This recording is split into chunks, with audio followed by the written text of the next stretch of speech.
네, 앞서 말씀드린 것처럼 코스닥은 하락 전환하면서 특히나 좀 성장주들 위주의 낙폭을 크게 보여주고 있고요. 반대로 코스피는 그래도 외국인과 기관의 매수 속에 계속해서 2,600선을 유지하려고 노력하고 있습니다.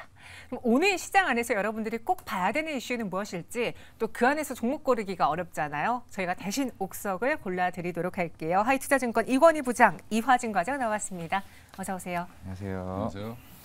네, 안녕하십니까. 오늘은 앞서 말씀드린 것처럼 굉장히 경기 민감주들이 좀 강하더라고요. 그래서 저희의 주제도 약간 그쪽으로 쏠렸습니다. 어떤 주제인지 화면으로 보시죠. 시장 안에서 오늘 봐야 되는 거는 통신 장비주와 기계주입니다. 특히나 통신 장비주의 경우에는 최근에 정부 정책 수혜도 있고요. 인프라 투자 이야기도 있는데 오늘장도 좀 강하네요, 이화진 과장님. 네, 결국에는 최근에 원희룡 장관이 이제 관련된 우크라이나 이슈도 있었고, 그리고 조만간 10대 총수들 다음 달에 이제 사우디로 이제 가는 부분이 있기 때문에 그런 인프라 관련 이슈들이 시장에서 계속 꾸준히 조금 나오는 것 같습니다. 실제로 기계 장비주들은 올해 상반기에도 실적이 계속 상승하는 흐름이 나왔었고, 물론 통신주들 같은 경우는 아직까지는 실적이 물론 계속 꾸준히 좀 빠지고 있죠. 이미 사실 2, 3년 전부터 미국의 브라이즌이나 디스 네트워크사, 삼성전자에 대한 수주 모멘텀이 거의 2조, 3조짜리 수주 모멘텀이 계속 나왔음에도 불구하고 이런 통신 장비주들의 업체들이 실적이 크게 개선되기는 좀 쉽지 않았던 부분이 있었기 때문에, 물론 이번 최근 이슈가 에스테클 위주로 시작을 해서 맞아요. 지금 3일 연속으로 지금 상승하고 있는 흐름이 이제 물론 오늘 찐바닥이 될지 아니면 가바닥이 될지는 조금은 체크해봐야 되지 않을까 생각하고 있습니다. 찐바닥일지 가짜 바닥일지 봐야 된다. 맞아요. 사실 오늘 이 통신장비주는 두 분의 선택도 궁금하지만 이 선택을 믿고 투자할 것인지에 대한 두 분의 의견도 궁금한데요. 어떤 종목을 골라봤을까요? 먼저 세 가지 종목 보겠습니다.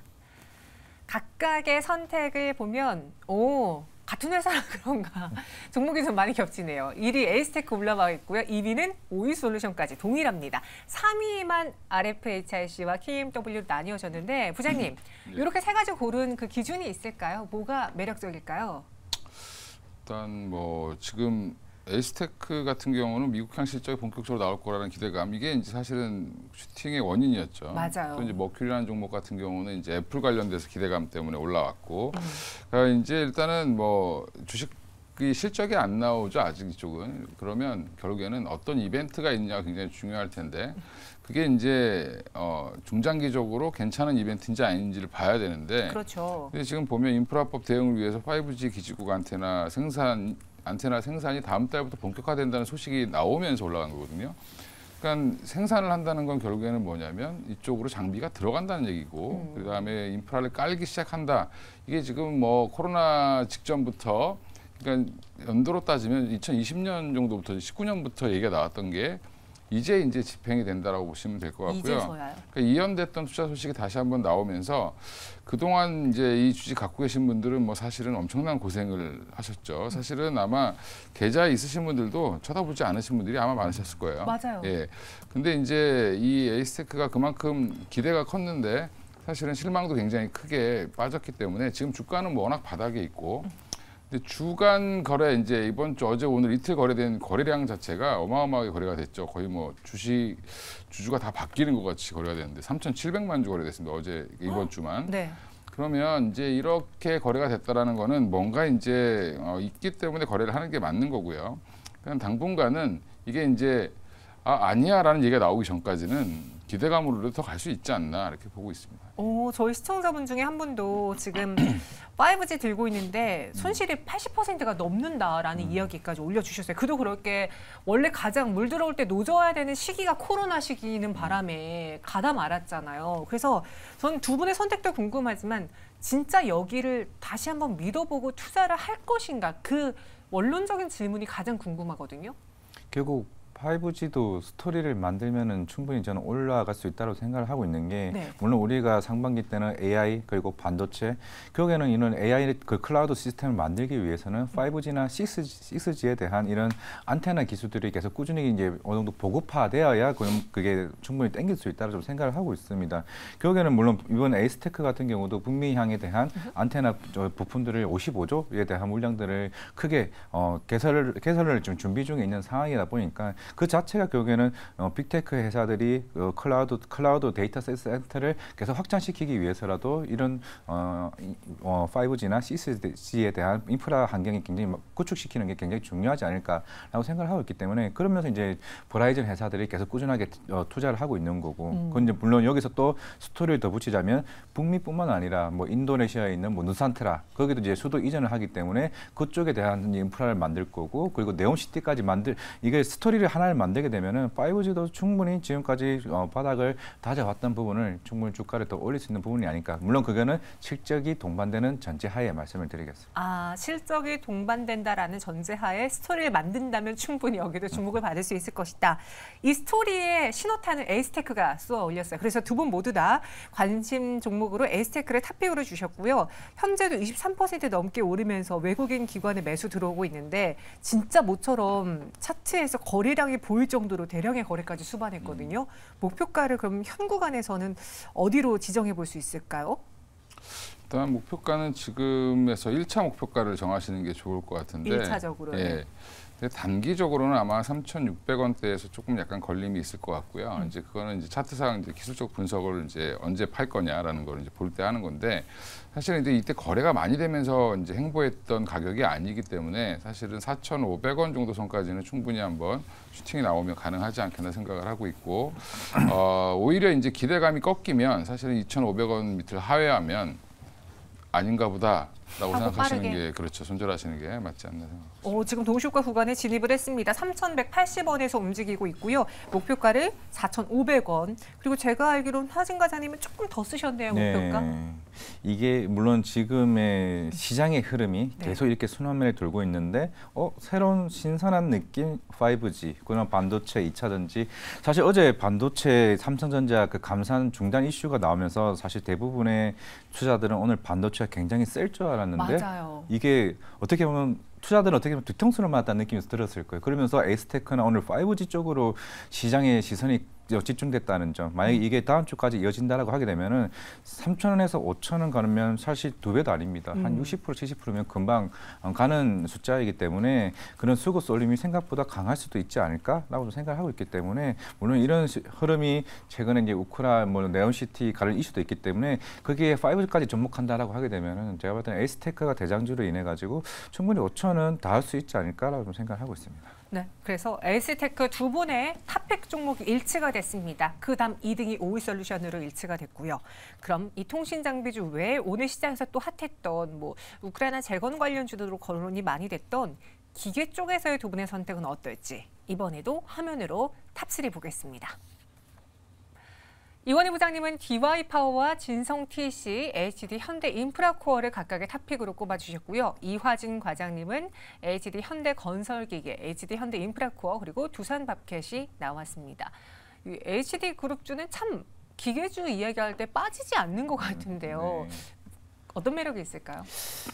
아까 앞에서 말씀드린 것처럼 결국 북미 시장이 이끌어 왔습니다. 작년부터 이제 바이든 정권에서 이제 인프라 법안이 통과되면서 거의 한 50년 만에 이제 인프라 투자가 본격적으로 이루어지고 있고 실제로 실적을 견인했던 건 북미 쪽 시장을 많이 이끌었습니다. 지금 물론 이런 건설 장비 업체들이 대부분 원래 중국 쪽에 이제 평양이 굉장히 심했었고 이제 예전에는 25% 정도 비중을 차지하고 있었는데 이제 중국 비중은 5%, 8%밖에 되지 않습니다. 그만큼 이제 북미 쪽이 올라왔고 물론 신흥시장 같은 경우는 우리가 워낙 이제 2차 전지를 많이 하게 되면서 알게 될 텐데 리튬 강산 쪽에 이제 굴삭기 수주가 굉장히 많이 몰려왔었고 이번에 아르헨티나 리튬 강산 그리고 네옴시티 쪽에 이제 한 며칠 전에 나왔던 이제 공시 내용이 나왔었는데 73대에 대한 굴삭기랑 이제 힐러더의 물량이 이제 계약건이 나왔습니다. 물론 1, 2분기는 잘 나왔고 결국에는 이제 이런 건설 장비들이 우리가 우크라이나 얘기하고 있죠. 그리고 네옴시티 얘기하고 있습니다. 근데 또 까먹고 있는 게 튀르키예 지진입니다. 튀르키예 지진은 1년 동안 이게 진행됩니다. 그 지진난 지역이 실제로 우리나라 면적만큼 크기 때문에 실제로 현대 건설기계 담당자 입장에서도 1년 이상 걸리기 때문에 굴삭기에 대한 수준은 꾸준히 좀 나올 수밖에 없다라고 생각을 하고 있고 네. 물론 만약에 여기서 중국 모멘텀이 저는 붙을 수 있다고 좀 생각하고 있는 게 물론 계속 경기 부양책 하고는 있습니다만 아직까지는 경기가 빠르게 회복은 좀 힘들 것 같고 만약에 4분기나 내년 상반기에 중국이 살아나면서 굴삭기나 이제 힐러드에 대한 비중이 점차적으로 높아진다라고 하게 되면은 HD 현대건설기계 그리고 HD 두산 인프라코어 뭐 두산 바켓 같은 경우는 이런 소형 관련된 건설 장비를 좀 주로 납품을 하고 있지만은 덩달아 같이 업황 자체가 더 크게 회복될 수 있는 결국에는 글로벌 인프라 자체가 좀 시장이 더 좋아지고 있다는 측면에서는 건설 장비주는 포트에서도 하나 정도는 담아가는 게 좀 낫지 않을까 생각하고 있습니다. 포트의 한 부분은 차지하는 게 좋을 것 같다라고 하면서 특히 그 북미 시장에서 열일하고 있는 대표적인 기업들을 꼽아주셨고요. 이건희 부장님은 DI 파워가 탑픽이에요. 그다음에 진성TC도 있고요. 이 역시도 그 현대가처럼 큰 회사는 아니지만 그 밑단에서 보자면 굉장히 많이 거론되는 대표적인 종목인데 어떤 매력이 있는지 고르신 이유는요? 굴삭기 잘 팔리면 뭐 유압 실린더도 같이 잘 팔리죠. 예. 거기 안에 들어가는 그렇죠. 거니까. 예. 네. 그리고 이제 시가총액도 적고 실적 대비해서 주가가 좀 덜 올랐습니다. 그러니까 최근에 DI 파워를 선정한 이유는 물론 이제 현대건설기계나 현대인프라코어도 굉장히 잘 갈 걸로 생각을 하고 있는데 일단 지금 작년에 이제 DI 파워가 270억을 벌었습니다. 근데 한때 많이 벌 때는 한 422억까지 벌었는데 지금 그러니까 2분기까지 실적이 발표되어 있는 상황이고 3분기는 가이던스조차 아직 없습니다. 네. 관심이 없다는 거죠. 예, 근데 이제 1분기, 2분기 합쳐보면 벌써 229억을 벌었습니다. 꽤 많이 벌었네요. 예, 그럼 올해 한 적어도 못해도 400억 가까이 벌 걸로 예상을 하고 있고 작년보다 실적이 좋아지고 있는데 이게 반영이 주가에 좀 덜 되고 있지 않나. 오히려 이제 현대건설기계라든지 여기는 인프라코어나 두산바켓 같은 경우는 여러 이슈들이 있으면서 한 번씩 슈팅이 나왔는데 오히려 진성TC나 뭐 DI 파워 같은 경우는 생각보다 좀 보수적으로 움직이는 경향이 있어서 오히려 이제 조금 제가 역발상으로 DI 파워를 갖고 나온 거고요. 네. 그래서 오히려 이제 이쪽 업황이 돌아서면 건설기계가 돌아서면 결국 유압 실린더의 수요는 증가할 수밖에 없고 그리고 고객사가 다변화되어 있다는 것도 장점이기 때문에 이 두 회사 다 이 중장비 부품 관련주로 좀 보시면 뭐 충분히 한번 뒤늦게 확 올라갈 가능성도 높다. 예, 뭐 주가도 부담이 없고 그래서 지금 한번 보셔도 괜찮을 것 같다 생각하고 갖고 나왔습니다. 그럼 가격 전략은 어떻게 제시해 주실 일단 거예요? 뭐 지금은 전고점 부분 정도 한 17,000원까지는 1차 목표가로 보셔도 괜찮을 것 같고요. 손절가는 뭐 짧게 한 13,000원으로 예, 이게 0 아니면 예. 오늘 0 아니면 버리는 종목 많네요. 그게 아니 거기가 깨지면 사실은 조금 더 시간이 걸린다라고 보시는 게 맞는데 지금 분위기는 뭐 손절가까지 갈 이유는 없을 것 같고요. 당분간 여기서 공방을 벌이다가 14,500원을 돌파하면 좀 강해지는 모습이 나오지 않겠나 생각하고 있습니다. 그래서 이전 고점인 17,000원 부근에서 17,000원에서 목표가를 터치해보는 게 어떻겠느냐. 오늘 4거래 만에 반등하고 있고 또 여기서 궁금한 게 오늘 그 우크라이나 재건 관련해서 건설 기계라던가 뭐 건설주들, 기계주들, 인프라 관련주들 많이 올랐잖아요. 네. 리포트를 보니 우크라이나 재건이 현실화한다면 건설 탑픽으로 봐야 된다. 현대건설, 대우건설 이야기하는 리포트도 있던데 저희가 기계로 이렇게 국한해서 이 세 가지를 고른 거예요. 만약에 건설까지도 넣어도 된다라고 했으면 우크라이나 재건 수혜주로 건설 넣으셨을 거예요? 안 넣습니다 저는. 왜요? 건설주는 번 적이 없습니다. 이쪽에서 돈을 번 적이 없고. 근데 가면은 거기서 이렇게 뭔가를 짓고 하는 거 다 건설사가 하는 거 아니에요? 그거를 우리나라가 한다는 보장이 없죠. 우크라이나 재건을 우리나라 기업들이 가서 다 한다는 보장은 없고. 예, 그리고 사실은 이제 우크라이나 러시아 전쟁에 가장 큰 지원을 한 사람이면서 국가면서 네. 지금도 가장 큰 영향을 미치는 건 미국이죠. 옛날에 이라크 전쟁 때도 결국엔 이라크 재건하려고 우리 회사들이 들어갔었는데 사실 우리나라 기업들은 거의 돈을 못 벌었고요. 미국 회사들이 돈을 다 벌었습니다. 그러니까 결국엔 미국이 아마 수익을 가장 많이 볼 거고 근처에 이제 그 많은 지원을 했던 서방 유럽 국가들이 더 먹을 게 더 많을 거라고 생각을 하고 있고요. 지금 아마 우리나라에서 3조 정도 지원한다 이렇게 얘기 나오는데 그 돈을 아마 일정 부분 우리나라 기업한테 갈 수는 있을지 모르겠지만 네. 크게 봤을 때는 건설주가 그 이슈로 올라가긴 좀 어렵다라고 보고 있습니다. 이화준 과장님의 생각도 동일하세요?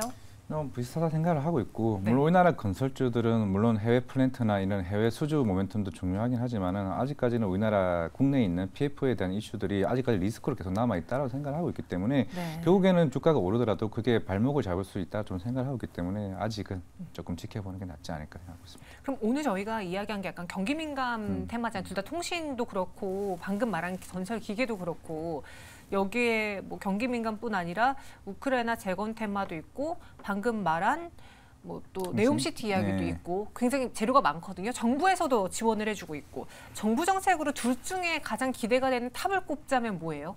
탑을 뽑자면은 건설 장비 쪽이 맞는데 네. 물론 이제 다음 달에 10대 총수들이 가는 이유 중에 하나가 LCT입니다. 결국엔 스마트 시티에 대한 흐름이기 때문에 여기서 제가 볼 때 아까 말씀드린 5G도 저는 하나 포함이 될 수 있다라 좀 생각을 하고 있습니다. 물론 이제 건설주도 수혜를 받을 수 있겠죠. 실제로 키이우 거기 수도에 마샬 플랜이라고 해서 이제 교통에 대한 기반을 만들기 위해서도 건설주가 포함이 될 수 있겠지만은 이건희 부장님 말씀대로 아직까지는 그에 대한 이제 확정된 사항이 아니기 때문에 단순하게 할 수도 있다, 수주 받을 수도 있다라는 기대감으로 하기에는 우리가 이미 예전부터 네옴시티 관련 이슈로 좀 단기적인 테마성으로 움직였던 부분을 조금 변동성에 유의를 하는 게 좀 맞다고 생각을 하고 있기 때문에 적어도 건설 장비는 어느 정도로 네옴시티에도 마찬가지겠지만 이런 수주 모멘텀이나 계속 계약을 맺는 상황이 나오기 때문에 건설 장비는 이건 그래도 실적이 되고 수주도 동반될 수 있는 부분이다 말씀드리겠습니다. 이쪽이 더 무언가 실체가 있어 보인다. 그런데 여기에다가 통신 장비도 스토리를 만든다면은 다시 부각을 보일 수 있을 것이다. 이렇게 정리해 보겠습니다. 현재 동시효과 구간에서 코스피 지수는 1.07%의 오름세를 보여주며 2600.35포인트, 딱 600선에 걸쳐져 있고요. 코스닥은 보합 안에서 움직이고 있습니다. 900을 좀 종가에 지켜줬으면 하는 바람이 그냥 있는데 899.3포인트 지나고 있네요. 지금까지 마감 동시효과 함께 하셨고요. 클로징 벨 플러스 장마감 시작하겠습니다.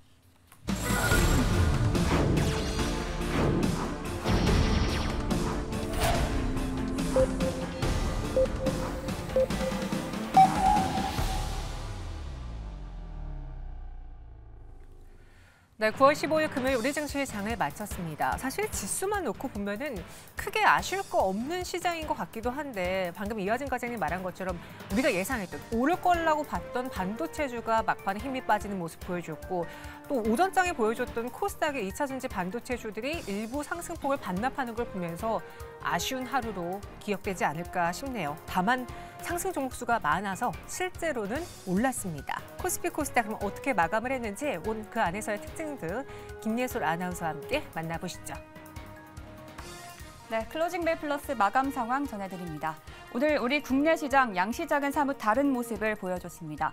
코스피는 오늘 외국인과 기관의 동반 매수가 연이어 들어왔습니다. 전거래일 대비 1%대 상승하면서 2601선에서 2600선을 넘어선 모습이었습니다.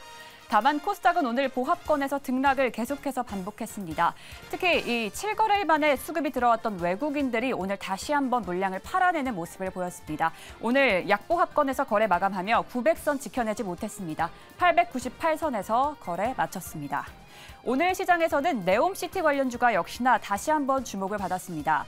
원희룡 국토부 장관과 그룹 총수들의 사우디 방문 소식에 이 네옴시티 관련주가 연이어 강세를 보였습니다. 금양그린파워 어제부터 외국인들의 수급이 들어온 기업인데요. 오늘도 역시나 21% 급등세를 보여줬습니다. 그리고 신스틸, 네옴시티와 그리고 철강 업종의 강세 흐름이 같이 작용을 했습니다. 오늘 14% 넘는 강한 흐름 이어갔고요. 에스코넥도 역시나 10%대, 그리고 히림 역시도 오늘 다시 한번 강세 흐름을 이어갑니다. 4%대 상승하며 거래를 마쳤습니다. 다만 오늘 로봇 기업들은 이 차익 실현 매물이 계속해서 쏟아졌습니다. 이 스맥 외국인들의 순매도로 오늘 다시 한번 급락세를 보여줍니다. 10% 가까이 하락하며 오늘 거래를 마쳤습니다. 그리고 로봇주의 대장주라고 불리는 레인보 로보틱스 역시도 어제 다시 한번 수급이 들어오나 싶었지만 오늘 다시 하락세로 전환을 했습니다. 8%대 하락하며 거래를 마쳤고요. 딥노이드와 뷰노 그리고 티라요텍까지 일제히 로봇 관련주들 하락하는 모습 보여줬습니다. 네, 오늘 시장 이렇게 정리해봤습니다. 오늘 시장을 통해서 내일 시장에서는 어떤 키포인트들이 있을지 계속해서 지켜보시죠. 네, 오늘 코스피가 강했죠. 그런데 막판에 보니까 외국인 투자자들이 현물에서는 매수세를 좀 줄였고요. 기관 투자자들의 매수가 늘었습니다. 선물 시장에서는 외국인 투자자들의 매수 계약이 눈에 띄게 보였고요. 코스피는 이로 인해 1%대 상승으로 마감을 했는데 오늘 장의 특징 어땠는지 종가와 함께 수급까지도 좀 분석을 해주실까요? 이건희 부장님? 예. 일단 뭐 외국인들은 현물을 아주 찔끔 샀습니다. 471억. 맞아요. 예. 막판에 좀 줄였네요. 팔았습니다. 막판에 네. 한 600억 이상 팔았는데 일단 기관들이 그래도 한 뭐 일단 1,000억 이상 매수를 했고요. 일단 보면은 1조 가까이 매수를 했죠. 1조 646억이니까 그렇게 많이 매수를 했는데 오늘 시장의 상승 원인을 보면 외국인들의 선물 매수가 굉장히 강하게 들어왔다라는 부분이고요. 지금 금액으로 보면 1조 8천억 정도 지금 매수를 했기 때문에 이렇게 많이 매수하면 그 다음 날에 대한 기대감을 좀 갖죠. 보통은 이제 1조 이상 매도를 한 날은 사실 그 다음에 좀 하락 추세가 이어지지 않나라는 그런 걱정을 많이 하고 보통 1조 이상 매수가 나오면 그 의미 있는 매수가 나오지 않았냐라고 하는데 지금 외국인들의 이제 선물 관련된 포지션을 보면 한 2,610까지는 열어놨습니다. 네. 그러니까 그 정도까지는 충분히 올라갈 수 있다라고 보시면 될 것 같고요. 그럼 월요일 날 이제 물론 이 포지션이라는 건 수시로 바뀌기 때문에 윗방향으로 이제 외국인들이 더 열지 안 열지는 이제 월요일 날 한번 지켜봐야 될 것 같고요. 오늘 근데 이 매수세가 이제 꺾이지 않는다라고 하면 당분간은 뭐 지금 뭐 매크로적인 이슈도 없고, 네. 그다음에 이제 사실은 뭐 FOMC까지 전까지는 또 연준 위원들이 또 이제 입을 못 열죠. 뭐 여러 가지 이런 이유들 때문에 그러면 이 기회에 사실은 선물 옵션으로 투자한 외국인들 입장에서는 지수를 좀 끌어올리면서 이익 실현을 하고 또 이제 뭐 포지션을 정리하는 그런 모습이 나올 수 있고요. 그래서 오늘 그러면 이제 삼성전자 하이닉스는 좀 광부하권으로 이제 마감을 하지만 네. 사실은 경기 민감주들이 오늘 좀 많이 올랐습니다. 많이 올랐는데 그 이유 중에 하나는 여러 가지 아까 이제 뭐 얘기가 있었지만 가장 큰 건 이제 중국에서 지준율을 낮춘 거죠. 0.25% 지준율을 낮춰줬다는 거는 앞으로 자금을 풀겠다는 거고. 그러면 지금 중국에서 여러 이제 소비 부양책을 냈지만 그게 잘 먹히고 있는지 안 먹히고 있는지 좀 지켜봐야 되는 상황이고. 이제 근본적으로 돈을 좀 더 풀겠다라는 의지를 내세웠기 때문에 관련해서 뭐 철강이라든지 그 외에 이제 뭐 화학주들도 롯데케미칼 같은 종목들도 이제 올라오는 모습을 보이고 있는데 네. 그건 이제 그만큼 이제 그동안 올라왔던 성장주들은 좀 쉬고 그다음에 조금 경기가 돌아설 거라는 기대감으로 관련된 종목들이 올라왔다. 그러면서 이제 상승 종목은 좀 많이 나왔지만 사실 주요 종목들은 좀 많이 빠지는 최근에 올라왔던 종목들은 많이 빠지는 그런 장세가 연출됐다라고 보시면 될 것 같습니다. 네, 또 수급적인 영향도 있었고요. 그리고 여기에 더불어서 오늘 많은 종목들이 올랐는데 막판에 로봇주들의 하락이 좀 심했어요. 레인보우 로보틱스도 하락률 상위에 또 랭크가 되어 있더라고요. 오늘 어떻게 마감했는지 또 특징주들 좀 정리해 주실까요?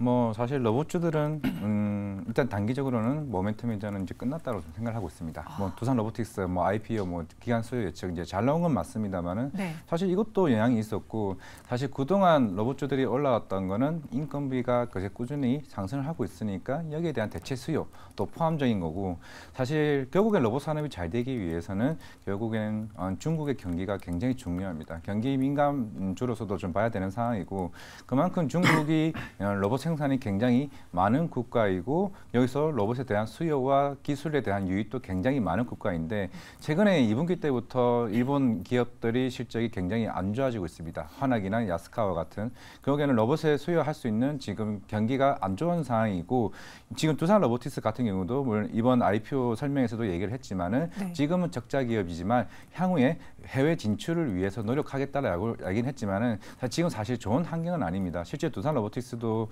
지금 활동 로봇 시장에서 한 3%, 5%대에 대한 시장 점유율을 가지고 있고 결국에는 아직까지 시간이 많이 걸린다. 물론 최근에도 스마트 팩토리나 관련 박람회에서도 우리도 아직까지 감속기 부분에서도 일본 시장, 일본 기술에 대해서도 많이 뭐 따라잡았던 얘기는 하고 있지만은 아직도 사실 실상 대부분 이제 일본 기업들에 대한 그 기술을 굉장히 많이 아직까지 유입을 하고 있는 좀 상황이라서 보시면 될 것 같습니다. 그렇기 때문에 지금 다시 로봇이 재반대를 하기 위해서는 정책적인 모멘텀 아니면 대기업에 대한 M&A 이슈 이런 부분들이 좀 다시 나와야 좀 반등하지 않을까라고 생각을 하고 있습니다.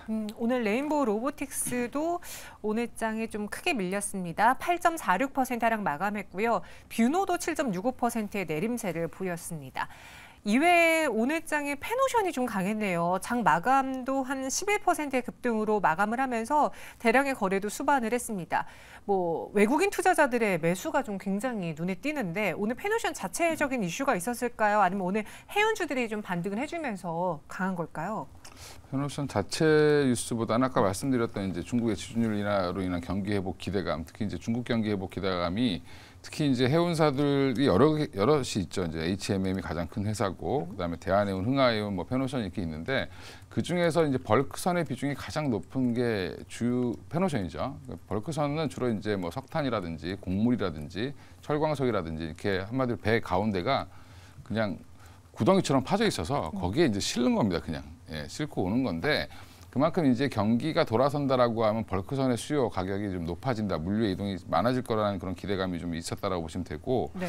오늘 외국인들이 한 180만 주를 매수했는데 그리고 이 자리도 보면 기술적으로도 여기서 더 빠지면 추세적인 하락이 나올 수 있는 자리입니다. 아, 그럼 여기서 잘 돌렸네요. 예, 여기서 근데 한번 돌려준 거죠. 근데 돌려줬는데 만약에 이제 중국이 이렇게 지준율을 인하하고 다 했는데도 불구하고 생각보다 물동량이 많아지지 않는다라고 하면 또 다시 한번 추세는 꺾일 수도 있기 때문에 일단 오늘의 반등을 가지고 아주 의미 있다라고 생각하시기보다는 이게 추세가 이어질지 여부를 좀 지켜보시고 확인한 이후에 접근하셔도 좀 늦지 않다라고 생각하고 있습니다. 오늘은 중국발 소식 때문에 페노션이 주가가 움직였고 더 하락하면 안 되는 구간에서 되돌리긴 했는데 이게 지속되는지는 체크가 필요하다라는 것. 그래서 페노션이 오늘 좀 상승했다고 이제 시작인가? 과감히 물량을 늘리는 것보다는 조금 더 여유 있게 보시는 게 좋을 것 같습니다. 이번에는 ARM 관련주 볼게요. 드디어 상장을 했습니다. 네. 그리고 나스닥 대비 첫날 25% 급등을 했고 ARM 관련해서 오늘 뭐 넥스트 칩이라던가 가온 칩스도 시가가 좋았어요. 네, 근데 맞아요. 그 시가가 다였어요. 다 음봉 전환하고 오히려 하락으로 마감을 했거든요. 아, 재료 소멸로 봐야 돼요? 이거 어떻게 해야 돼요? 어떻게 보면은 항상 수급적으로 주식을 하다 보면은 약간 그런 것도 있습니다. 남들도 다 이렇게 가온치스를 오늘 사야겠지라는 심리에 대한 부분에 저는 생각을 하고 있고, 네. 사실 뭐 ARM도 이번에 상장하면서 워낙 이제 말도 많았었고 생각보다 이제 공모 청량이 굉장히 긍정적으로 나왔습니다. 손정희가 이제 비전 펀드에서 이제 암을 이제 샀던 가격보다는 낮게 공모가가 시작이 되긴 했었지만은 결국에는 이제 이쪽 시장, 특히 뭐 중국 쪽에 있는 스마트 이제 플랫폼 자체가 향후에 조금 빠르게 회복될 수 있다 좀 생각을 하고는 있습니다만은 결국에는 모바일 AP 프로세서 이쪽 시장에서 ARM이 차지하는 비중이 워낙 크고 결국에는 향후에 시장 모멘텀이 좀 클 수는 있다라고 생각을 하고 있고, 물론 가온치스나 뭐 넥스트 칩과 같은 이제 이런 종목들도 추후에 반도체 IP 입장에서도 충분히 지금 성장할 수 있다고 좀 생각을 하고 있습니다. 물론 어제 시장에서는 좀 전공정 위주에 대한 흐름이 왔었지만은 오늘 아침에도 나온 리포트 제목이 그거였습니다. 반도체를 안 살 거면 무엇을 살 것인가? 라는 제목으로 리포트가 나왔던 만큼 결국에는 이제 아마 시장은 조금은 시간에 대한 갭을 준 것 같습니다. 어제 나왔던 이슈가 결국 3분기 때 삼성전자가 콩콜에서 공식적인 발언을 할 때까지는 시장에서는 어떻게 보면은 수급적인 돌림이 좀 많이 생길 수도 있지 않을까 생각을 하고 있기 때문에 단순하게 오늘 가온칩스, 뭐 넥스트 칩이 빠졌다고 해서 여기서 추세적인 전환이 흐름이라기보다는 단순하게 좀 심리적인 흐름이 아니었나 좀 생각을 하고 있습니다. 재료 소멸로 보고 여기서 털기보다는 좀 심리적으로 오늘장 여기서 좀 차익을 실현해야 되지 않을까라는 심리가 관련주를 끌어내렸습니다. 넥스트칩, 가온칩스 모두 하락으로 마감했고 반도체주들의 경우에도 상승 유지한 종목이 많지는 않습니다. 그럼 오늘 마무리하면서 다음 주까지도 전망을 해볼게요. 이건희 부장님, 다음 주에 우리 시장에서 좀 가장 중요한 키포인트는 무엇이 될까요? 일단 오늘은 뭐 여전히 이제 외국인들이 강한 선물 매수를 해서 이제 코스피가 이제 올라왔고 중국발 호재라든지 뭐 그다음에 큰 테마죠. 뭐 네옴시티라든지 재건이라든지 같이 엮이면서 네. 이게 이제 경기 민감주에 같이 이제 어떻게 보면은 중국과 관련 중국 경기 회복 관련돼서 같이 이제 큰 흐름으로 보면 다 엮이죠. 예, 그래서 그쪽이 좋았다라고 보시면 되고요. 뭐 무거웠던 뭐 철강도 요즘에 좋고 조선도 오늘 괜찮은 모습을 보였습니다. 근데 이제 보면 내일 그럼 다음 주 월요일은 어떻게 될 거냐? 오늘 2,600을 돌파를 했습니다. 이제 보면 2,601로 끝났는데 제가 외국인들 선물 포지션이 한 2,610 정도가 윗선이다라고 말씀드렸는데 네. 여기를 돌파할지 외국인들이 그걸 더 열어줄지 좀 봐야 되고요. 월요일도 마치 시장이 시작되자마자 외국인들의 선물 흐름을 좀 보실 필요가 있다. 지금은 이제 현물을 사서 시장을 끌어올리기보다는 선물로 인해서 이제 프로그램 매수가 들어오게 하는, 그러니까 오늘도 외국인들이 선물을 많이 사니까 기관들이 프로그램으로 계속 매수가 들어오면서 사실은 코스피를 많이 샀거든요. 1조 이상 산 건데 이런 부분들이 계속 이어질지 좀 지켜보실 필요가 있고요. 저는 지금 분위기로 보면 결국에는 매크로적인 악재가 별로 없기 때문에 뭐 유가라든지 이런 쪽이 조금 급하게 올라가지 않는 이상은 금리, 미국 10년 만기 금리, 국채 금리가 또 급등을 한다든지 이런 일만 나오지 않는다라고 하면 네. 당분간은 조금은 더 위로 윗방향으로의 열림은 있을 거다. 대신에 근데 종목 간에 굉장히 왔다 갔다 하는 시장은 당분간 이어지지 않겠나 생각하고 있습니다. 2,600 돌파의 외인 포지션이 중요하다. 이화진 과장님의 생각은 어떻습니까? 항상 이제 추석이 다가오게 되면은 항상 이게 매년마다 느끼는 건데 보통 뭐 일주일 이내에 주가가 빠지거나 이랬는데 어느 순간부터 2주, 3주 기간 좀 텀을 길게 가져가는 흐름도 있습니다. 보통 9월 달에는 주식이 빠지는 달이다라고 얘기를 하는데 물론 오늘 외국인 수급을 무엇을 사느냐 한번 들여다봤는데 역시나 오늘 관련 이슈가 나왔던 배당 관련주들. 그래 주식 시장이 안 좋으면은 배당 관련주들 뭐 8% 10% 주는 뭐 지주 회사들이나 아니면 선보사들 이런 흐름들로 좀 전략을 좀 바꿀 수도 있지 않을까 생각을 하고 있는데 제가 멘트로 추석 이전이라고 해서 위축될 필요는 없다라고 말을 하는 거는 시장의 변동성으로 인해서 매매하기가 힘들 뿐이지 먹을 게 없는 건 아닙니다. 그만큼 섹터에 대한 흐름을 빠르게 대응함에 따라서 충분히 주식시장에서도 먹을 수 있는 게 굉장히 많다. 물론 선보사들이나 최근에 지주사들 같은 경우는 주가가 조금 빠르게 좀 올라오는 부분이 있습니다. 하지만 시장은 5G로 아까 말씀드렸던 스토리를 언제든지 만들 수 있는 상황이고 경기 민감주로 갈 수도 있고 결국엔 로봇이나 AI가 다시 스토리를 만들 수 있다는 상황이기 때문에 9월 달이 무조건 주식시장이 안 좋다라고 한다는 건 오히려 시장에서 충분히 반전을 일으킬 수 있다라고 생각하고 있습니다. 알겠습니다. 이렇게 오늘 시장까지 잘 정리해봤고요. 두 분과 함께했습니다. 여기서 인사드릴게요. 자세한 설명 고맙습니다.